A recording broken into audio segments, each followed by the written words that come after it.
మొన్న గూడా ఇన్‌స్టాగ్రామ్‌లో ఎవరినో తిట్టినట్టున్నావు గదా! దేని గురించి? ఏదో ఆ! చూసా. ఐ తిట్టాను. Was like yeah! ఎందుకు చాలా తప్పుగా ఆ అబ్బాయి మాట్లాడాడు. సో అది నేను యాక్చువల్లీ మనుషుల్ని చాలా ఈజీగా ఫర్‌గివ్ చేసేస్తాను. హ్మ్. కానీ మరీ దేనికైనా ఒక హద్దనేది ఉంటుంది కదా! హ్మ్. అది దాటిపోతే ఓపిక అనేది చచ్చిపోతుందని. అండ్ దట్ నా హార్మోన్స్ అనేవి ఎప్పుడు ఇలా ఉంటాయి. హ్మ్. హార్మోన్స్ ఇంబాలెన్స్ అవుతా ఉంటాయి నాకు. సో, చిటికలో కోపమొస్తది. మళ్ళీ చిటికలో తగ్గిపోతది. అది ఎందుకొస్తదో నాకు కూడా తెలీదు.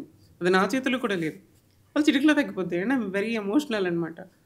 ఆ అబ్బాయి ఏం జరిగింది అంటే నాకు నీతో ఉండాలనుంది. లైక్ నైట్‌కి ఎంత చార్జ్ చేస్తావు? ఏదో అని పెట్టారు. That that is very common thing.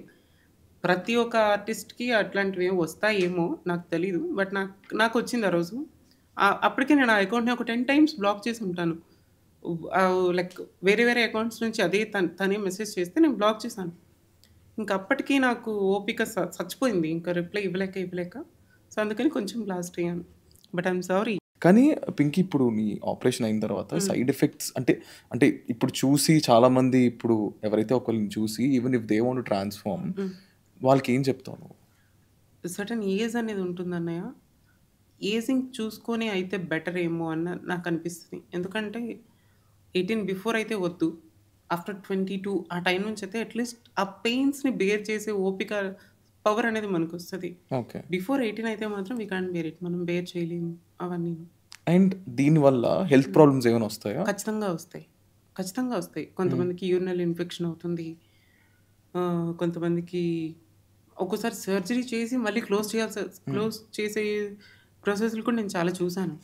So, అట్లాంటివన్నీ అదే అంటున్నాను కదా! ముందొక హార్మోన్ థెరపీ దానికో ప్రాసెస్ ఉంటుంది. హార్మోన్ థెరపీ ఉంటుంది. హ్మ్. హార్మోన్ థెరపీ ఒక 1, 2 ఇయర్స్ అయిన తర్వాత మన సైకాలజిస్ట్‌ని కలవాలి. డాక్టర్స్ దగ్గర ఉండాలి. డాక్టర్స్ దగ్గర మనం కంటిన్యూయస్‌గా కోచింగ్ అనేది తీసుకుంటూ ఉండాలి. మీరు మెంటల్లీ, ఫిజికల్లీ స్ట్రాంగ్ అయిన తర్వాత మాత్రమే then go for surgery.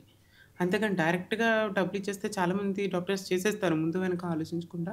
But don't do that guys. అట్లా చేయకండి. తర్వాత మీరు సఫర్ అవ్వాల్సొస్తుంది.